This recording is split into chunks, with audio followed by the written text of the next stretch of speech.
Hello friends, welcome to my channel রোমানাস cooking world.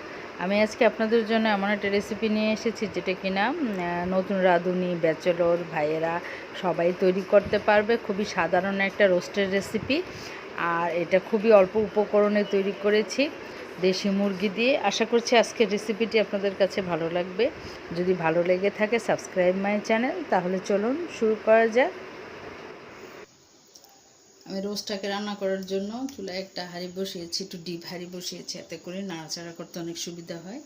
আমি এখানে দিয়ে দিব আধা কাপের মতো তেল। এই তেলটা আমি পেঁয়াজের বেরেস্তা করেছি, সেই তেলটাই আমি দিয়ে দিচ্ছি।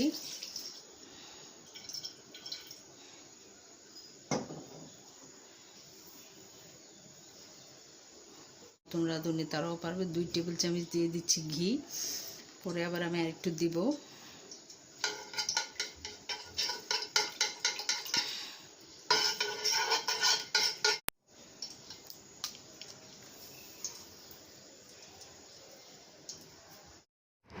পেঁয়াজ আর গরম মশলা দেওয়ার ভিডিওটা আমি ক্যামেরা অন করতে ভুলে গেছি। আশা করছি এটা আপনারা একটু ক্ষমা সুন্দর দৃষ্টিতে দেখবেন আমার এই ভুলটাকে। যা যা দিয়েছি আমি উপরে স্ক্রিনে লিখে দিয়েছি। পেঁয়াজটা যখন হালকা ভাজা হবে, এখানে আমি দেবো 2 টেবিল চামচ রসুন বাটা, 3 টেবিল চামচ দেবো আদা বাটা,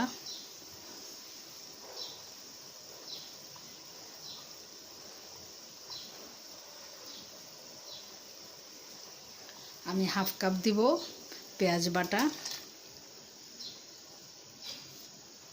যদি পেঁয়াজ বাটাটা বাদ দিতে চান তাহলে পেঁয়াজের পরিমাণটা একটু বাড়িয়ে দিবেন, তাহলেই হবে। বাস এগুলোকে খুব সুন্দর করে কষিয়ে নেব যতক্ষণ পর্যন্ত না এই আদা রসুনের কাঁচা গন্ধটা চলে যায়।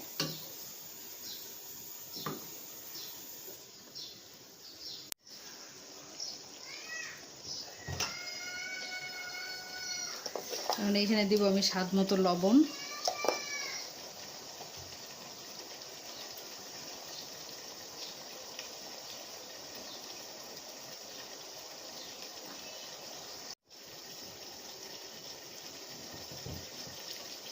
এখন এখানে নিয়েছি আমি আধা কাপ টক দই। এটা আমার বাসায় তৈরি করা গুঁড়া দুধের টক দই।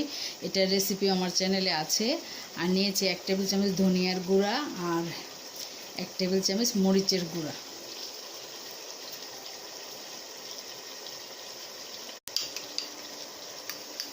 এটা আমি দিয়ে দিব।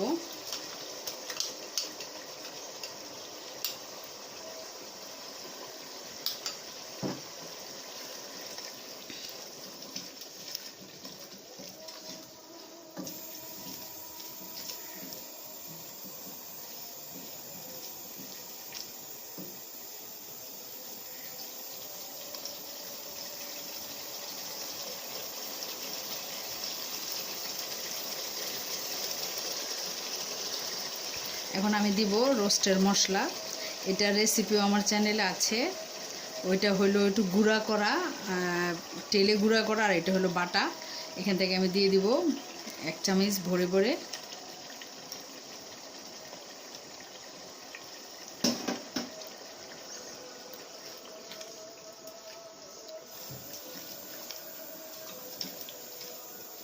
এখানে আছে জয়ফল, জয়ত্রী, সাদা গোলমরিচ, কালো গোলমরিচ, বড় এলাচ, তারপরে শাহি জিরা, এগুলো সব আছে এটার মধ্যে। বেটে নিয়েছি। আর ধনিয়া, তবু আমি আর একটু গুঁড়াও দিলাম। এখন এই মশলাগুলোকে খুব ভালো করে কষিয়ে নেব।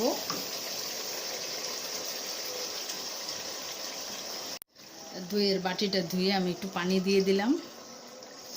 আর বিয়ে বাড়ির রোস্টের রেসিপি আমার চ্যানেলে আছে, প্রয়োজন হলে দেখে নিতে পারবেন। একদম পারফেক্ট বিয়ে বাড়ির রোস্ট, তাও রেসিপি বাবুর্চি থেকে নেওয়া, সেটাও দেখে নিতে পারেন। আপনারা কিন্তু প্যাকেটের গুঁড়া যে মশলাটা পাওয়া যায় রোস্টের, সেটাও দিতে পারেন। আমার মশলাটা কষানো হয়ে গেছে। এখন আমি চিকেনগুলো দিয়ে দিব। আমি চিকেনগুলোকে, একটা চিকেনকে 4 টুকরো করে নিয়েছি আর একটু জর্দা কালার দিয়েছি। আমি চিকেনগুলো কিন্তু ভাজিনি, এটা এভাবেই রান্না করব। এতে করে খুব সফট হবে এবং খুব দ্রুত রান্না হয়ে যাবে।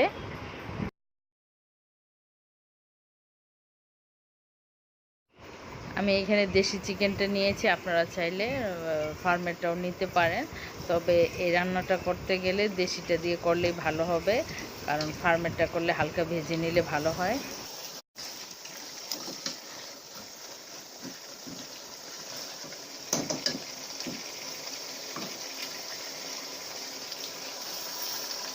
আমি এখানে কিছু পেঁয়াজ বেরেস্তা দিয়ে দিচ্ছি।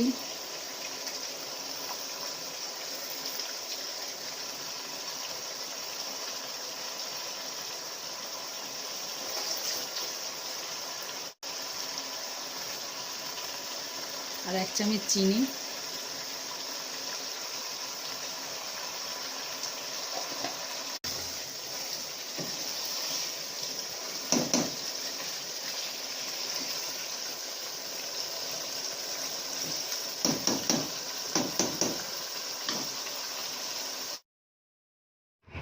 এখন আমি এই চিকেনটাকে ঢেকে দিব ততক্ষণ পর্যন্ত, যতক্ষণ পর্যন্ত না এটা খুব সুন্দর করে কষানো হয়ে যায় এবং মাংসটা প্রায় অনেকখানি সিদ্ধ হয়ে যাবে। তখন এটাতে আমি পানি অ্যাড করব এবং চুলার আঁচটাকে মিডিয়াম করে রাখবো। এখন এটা কিন্তু ফাঁকে ফাঁকে নেড়ে দিতে হবে, না হলে লেগে যেতে পারে।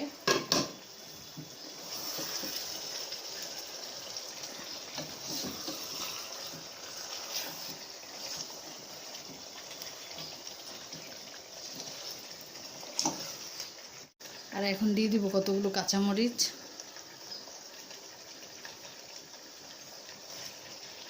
এগুলোকে আবার একটু কষিয়ে নিব।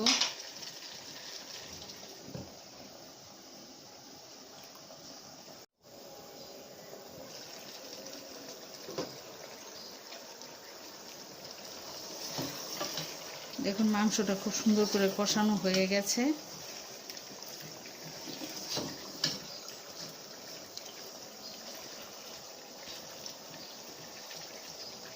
এখন এটাতে আমি একটু পানি দিয়ে দিব।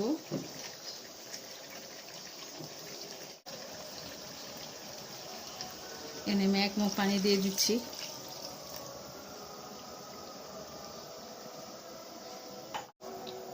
আর দেব একটু কেওড়া জল।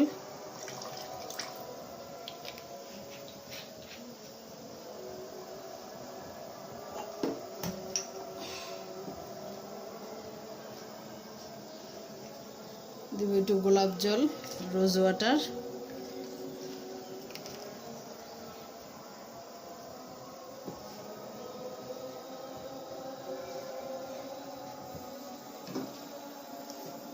এখন এটাকে ততক্ষণ পর্যন্ত রান্না করো যখন মাংসটা খুব ভালো করে সিদ্ধ হয়ে যাবে আর ঝোলটাও মাখা মাখা হয়ে যাবে। রোস্ট আমার হয়ে গেছে।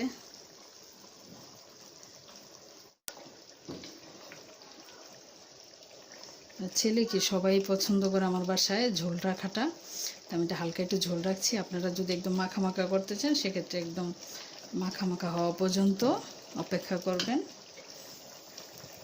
জাস্ট আমার ঝোল বেশি না, খুবই কম। এখন আমি কিছু পেঁয়াজ বেরেস্তা দিয়ে দিব। আর এই পেঁয়াজ বেরেস্তার রেসিপি আমার চ্যানেলে আছে।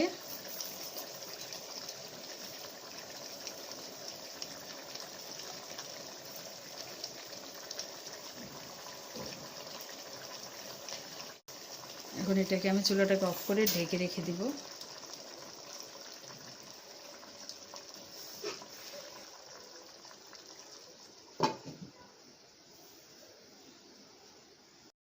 আশা করছি রেসিপিটি আপনাদের কাছে সহজ মনে হয়েছে। আর যদি সহজ মনে হয়ে থাকে লাইক কমেন্ট শেয়ার করবেন ফ্যামিলি ফ্রেন্ডদের সাথে। আর আমার চ্যানেলটিকে সাবস্ক্রাইব করবেন, আর সাবস্ক্রাইব করে পাশে থাকা বেল আইকনটিকে বাজিয়ে রাখবেন। তাহলে যখনই আমি কোনো রেসিপি আপলোড করব সাথে সাথে সেটা দেখতে পারবেন। অনেক ধন্যবাদ ভিডিওটি দেখার জন্য। আবার ফিরে আসবো কোনো নতুন রেসিপি নিয়ে। সে পর্যন্ত সবাই অনেক ভালো থাকবেন। আল্লাহ হাফেজ।